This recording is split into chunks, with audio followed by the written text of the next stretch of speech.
Hello, everyone. Welcome to today's webinar, Unlocking Microsoft Excel's Top Time-Saving Shortcuts, presented by our expert instructor at New Horizons, Jessica Long. My name is Mariela Salinas, and I'll be assisting in moderating our session today. We are in Zoom for today's webinar, and we will be sharing a copy of this recording with you in an email after the webinar. We do encourage participation throughout the webinar, so please use the chat or that Q&A option for our short Q&A after the presentation. Educate 360 is so excited to present this webinar today, so without further ado, I will now hand it over to you, Jessica. Hello, everyone.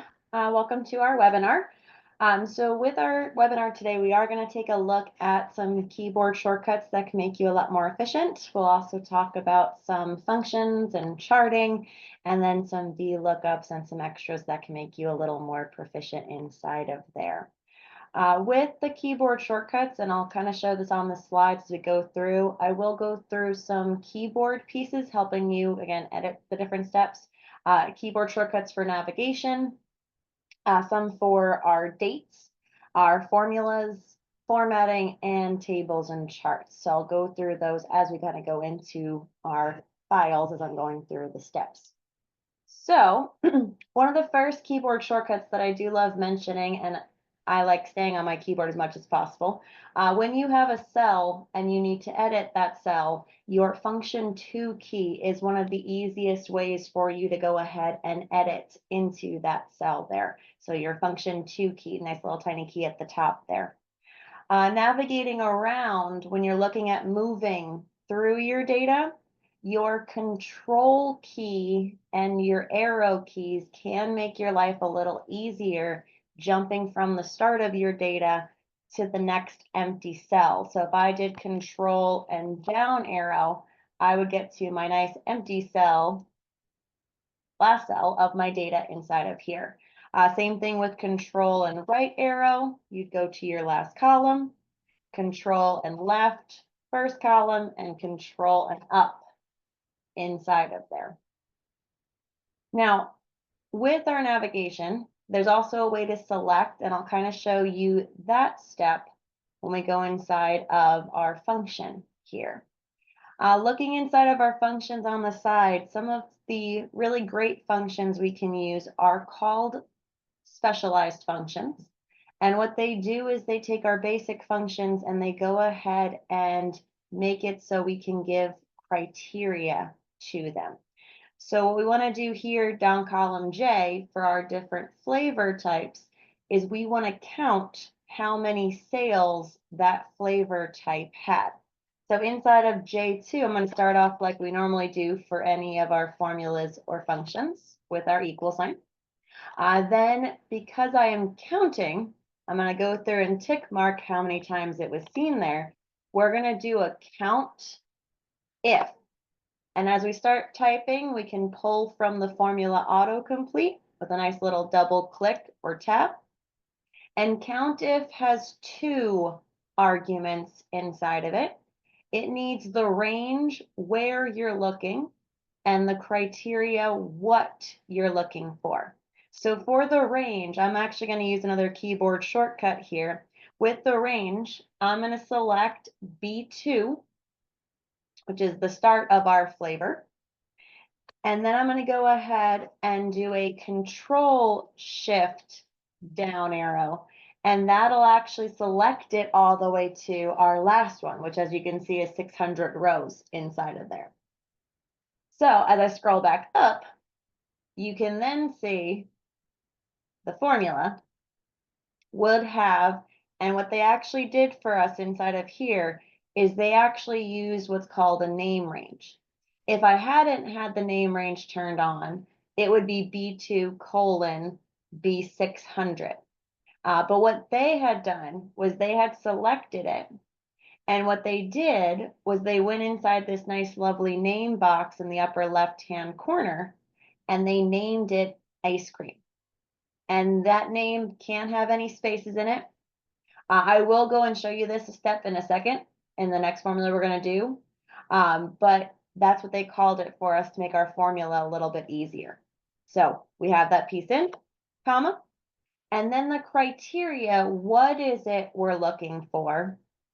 What we're going to say is it's going to equal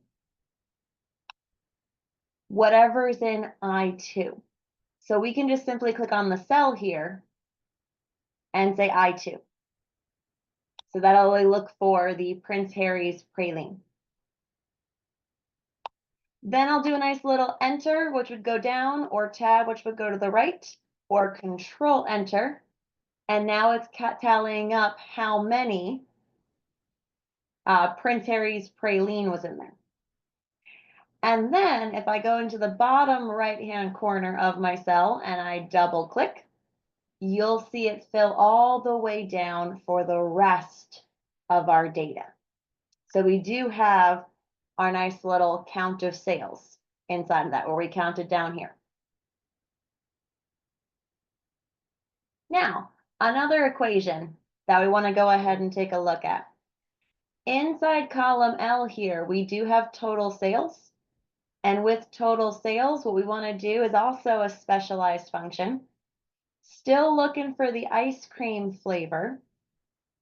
We want to total up the total sales of that flavor.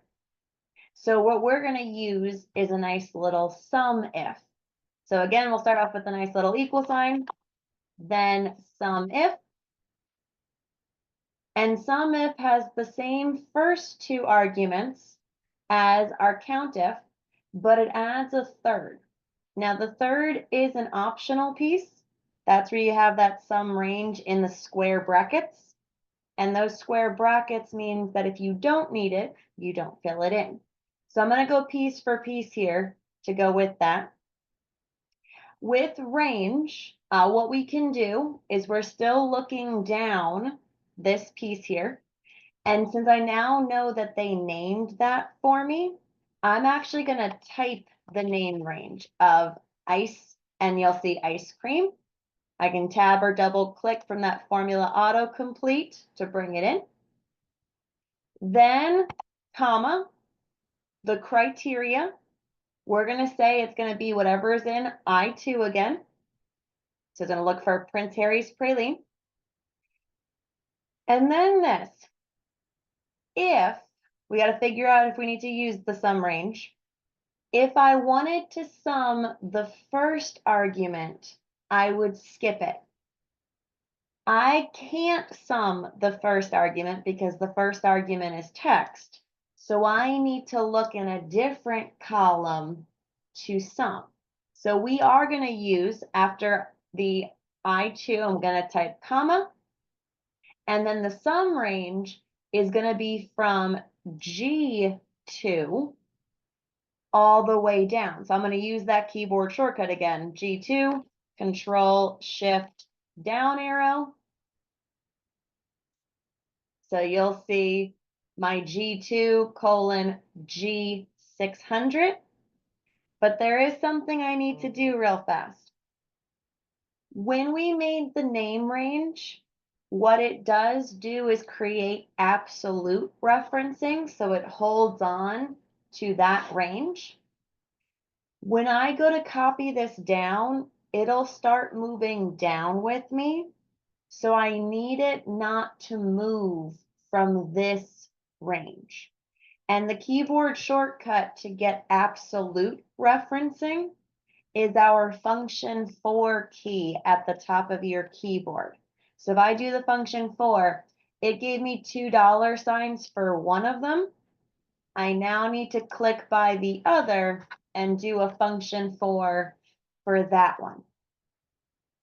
So we can do a function for, so there's $signs surrounding both cells, making it absolute and holding on to that data so that way it can go ahead and fill in for the rest and not move when we use that autofill handle. I2, we do want to move to go down for the next one, but the other two areas we don't want it to move. So again, I'll do enter, control enter, or tab, and I'll double click that bottom right hand corner, filling it on down. Another keyboard shortcut that I absolutely love, since these are sales, I want to add a nice little formatting, some currency formatting to it. Control Shift and your 4 with your dollar sign is your keyboard shortcut for currency. Control Shift and 4 with your dollar sign is your keyboard shortcut for currency. So we have that keyboard shortcut in there, or we can go ahead and use that range. Now, taking a look, the next piece that we want to go ahead and look into is some charting. With charting, one of the key things you'll want to do is you want to make sure that you select your data that you want to insert into your chart. You want to select your data that you want to insert into your chart. So on my slide here, I got some quarterly sales. I want to go ahead and select from my A2 through my E7. You don't want to include any total information because that can skew your chart. It can add it as an entry, making an extra line, making an extra bar. So you want to not include any totaling information. You could do, again, selecting, you could do a control shift down arrow and then shift and right arrow. So that way you can select the data. Again, control shift down. You can't do control shift right because it would include total. And once you do have this data selected, you can use another keyboard shortcut. The keyboard shortcut to get the default chart of a column chart is Alt F1. Alt F1 will give you a default chart. And when you look at that default chart, it is a clustered column chart. And that's showing us nice little bars for each region on the axis and the quarterly numbers going up the bar. If you didn't like Alt F1, you also can choose your data. You also can choose your data, again, excluding any total information. And you can go to your Insert tab, and from your Insert tab, you have a Charts group. And if it's your first time getting used to charts, you can do recommended charts. And recommended charts, I'll give you some recommended ones that they suggest for it. You can go to all charts and you can see all of your chart types, lines, par, pie, bar, column charts. You can even go fancy with some 3D ones in there, as well as some fancier charts like areas or the newer ones like tree maps and sunbursts. You also have histograms. So you can go ahead and kind of pick what could work best for you. And you could insert the chart from there, as well as resizing it with any of the circles, moving it around by dragging in the empty space, and you can plug them in there. So we do have, again, that insertion of charts inside of there. Now, with that, coming back in, talking about a couple more functions inside of there with some VLOOKUPs. When we look at VLOOKUPs, what we want to do with a VLOOKUP is give people the ability to enter some information that we can use to find other pieces of information. So for instance, on this file here, I have a list of my employees. And what I want to do is be able to let people pick an employee number, and then it will populate the first name and last name inside here. And we'll use a VLOOKUP to do that. So the first thing I want to show you is naming, just to make our lives a little easier. When we look at our data, one thing that I like to do to make my life a little easier is to name my data range. To name my data range. When we look at naming the data range, what I do is I actually use a keyboard shortcut. When you're inside of data, if you do a Control A, you can select all of your data. If you're outside of your data, Control A selects everything. But when you're inside your data, Control A selects just your data. And we can go to the name box right up top here, where I see mine says C5, and click. And when I'm inside that name box, I can then name my information. And I'm going to be super original with this one. I'm going to call it data. Your name can have up to 255 characters. Should it? No, it absolutely should not. It cannot have spaces, no spaces. You could include a period, an underscore, or a dash, but normally I just stick with, if you're doing multiple words, just capitalize the first letter of each word. And if you're in the name box, once you type it, I'm putting in data, you hit the enter key to finalize it. You hit the enter key to finalize it. And now we can use it, just like how they did for ice cream. But they just did data, just so you know, they just did data. We included the headers for it, which is okay. Now, coming over here to L, inside of L2 is where I'm going to put the VLOOKUP.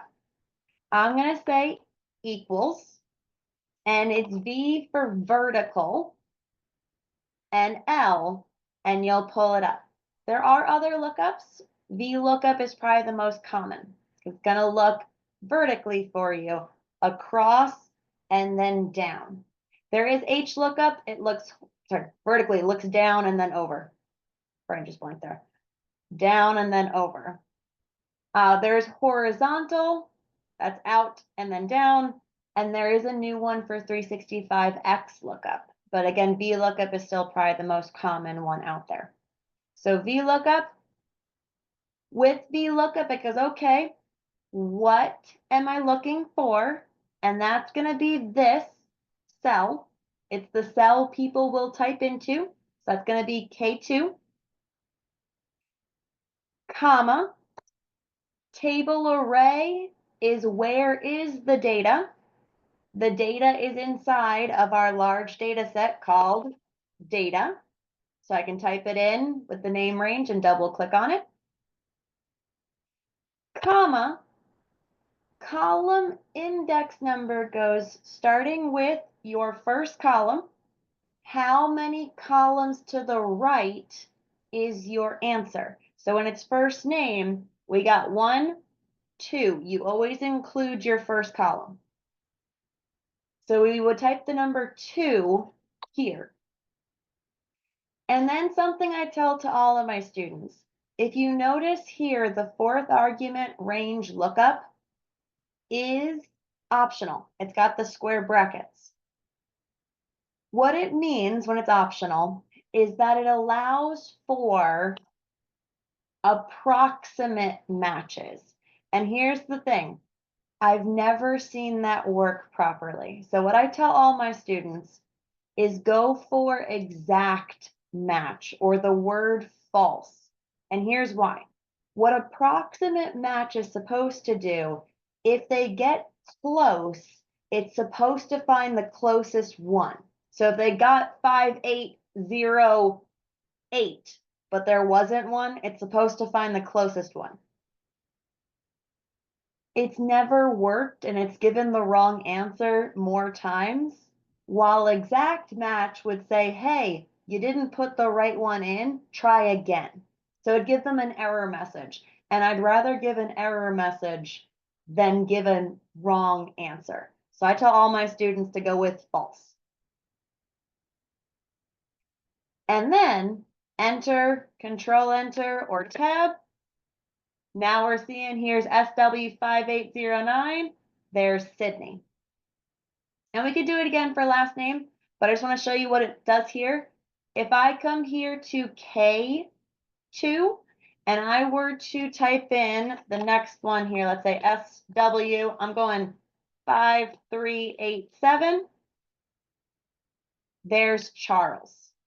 That's the idea here. We don't need a find box. People can just type in here, or they did include what's called data validation, where they gave us a nice little drop down we could use. And you can use data validation for this as well. But you can also type, and then they'd get their answer.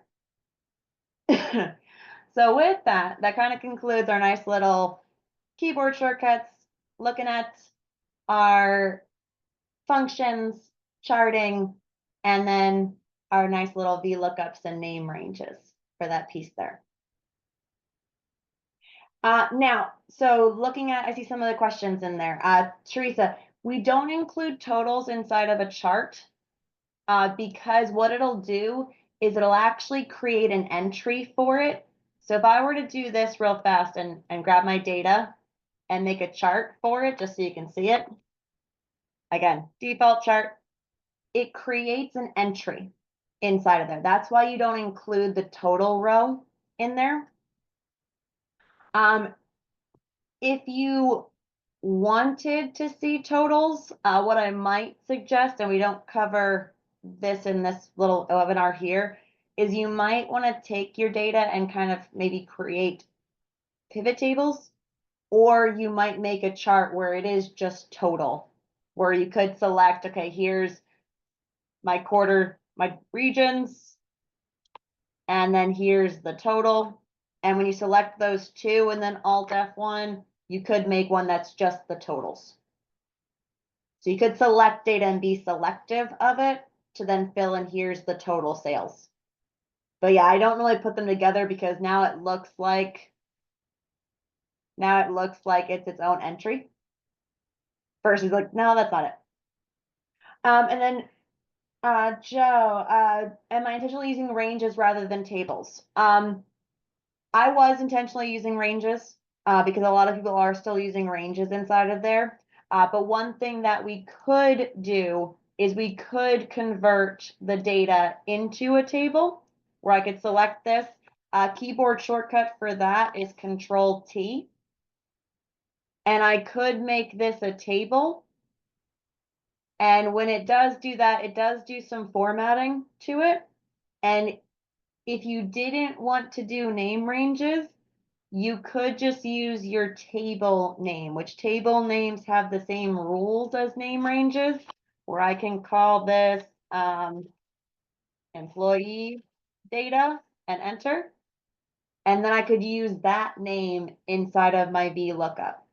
So I was intentionally using ranges because a lot of people that I've worked with in the past do still use ranges, but I do love tables, especially if you start playing with pivoting information and using pivot tables. A table makes your life 100 times easier when you prepare your data. But a lot of people I've worked with are still using ranges. So I did intentionally keep them as ranges, but it still can be converted to a table. And then on the table design tab, you could name it to use that name.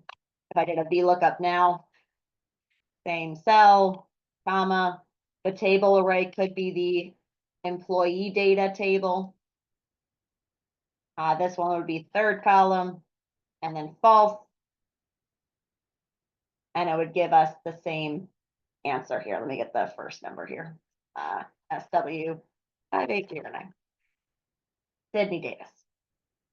So I was intentionally using ranges because not everyone likes the formatting tables come with. Awesome, Jessica. We actually had a couple more questions in the Q&A. One here from Jake. Can you explain the absolute values? I didn't understand what you meant by moving down if you autofill. Absolutely. I'll bring that file back up here. So when we're doing a function and we start copying down, so that's this bottom right-hand corner. I'm going to just delete these real fast. So we have this function. In the bottom right-hand corner, we have a little box with a little plus sign. That's called our autofill handle. And we can use that to either drag, or I like double clicking, where it will copy down to the rest of your cells. And one of my best little kind of analogies is picture this when you copy down, we put a little ping pong ball in our cells, and then that wants to copy down and wants to bounce down with us. Well, when we copy down, we're going to look for the Prince Harry pralines in every single one. So what I want to do is hold it so that way the little ping pong ball can't move. I want to build a brick wall around it. So that way when I copy it down, that's why I use the dollar signs. I'm holding it so when it moves down, every single equation is keeping the G2 to G600. But the I3 changes. So this one bounces, but we don't want G and we don't want B to move because each one should start back at the top, look down, and grab the sales instead of changing. Excellent, excellent explanation. Awesome. And then we had another question here. Why not in search for the employee number? Why do VLOOKUP? For the maybe for the example, what do you think, Jess? So why don't I use a nice little control F and search for things? One, majority of people do not start their searching with find at the very top of the page, which means that they will miss stuff. Your find does not search back and forth. So that's one of the reasons I do like using lookups. Two, it gives people just an easy box they know to go to type in, give me their employee number or use the data validation that they set up. And now I can get my answer really quickly without needing to go into my find and search for that. Awesome. Yeah, nice little streamlined process. Love it. We have one last question here. These are awesome questions. Thank you so much, everyone, for throwing these in. If you change one of the data entries, will it automatically update the chart to reflect the revised data? Yes. So the chart is, and I'm going to bring back up my chart here and not this crazy big one inside of here. I'm going to go for the easy one. Let's say Northeast, I realize, hey, quarter one here is actually a wrong number. I can come here right here to B3 and I'm going to say it's 205, 200, sure, 250,000 inside there. Once I change this, the chart has updated on both sides there with the total one that I have on here and this piece inside of here. We're just not seeing it move all that much because it wasn't that big of a number. Let's go with a million. There we go. Once I do that $1 million, now we see that big old bar moving around there. Awesome. And I think this will be the last question since we're cutting it a little close. Can you use the filter function in place of the VLOOKUP if we don't have a lot of records? So what I like to say for this is when we do the VLOOKUP, we're not hiding any information. We're not hiding any of the information. When you do a filter piece, um, filter function. I can honestly say I haven't touched the filter function in years, so I'd have to do a little research back into it for that piece there. Um, the VLOOKUP one became the new norm for us. And that's kind of where I've stayed. I remember using the filter function back when I was in college many, many years ago. Um, but I haven't touched it since VLOOKUP became a thing because it's just a little easier on the coding and it's looking for the data a little nicer than the filter function did. The filter function needed you to insert a lot of information while VLOOKUP's a little less. So the filter function, if you're used to that, will work, but you have to normally plug a lot more data into it to make it work, while the VLOOKUP's like, hey, just give me columns and I'll produce stuff back.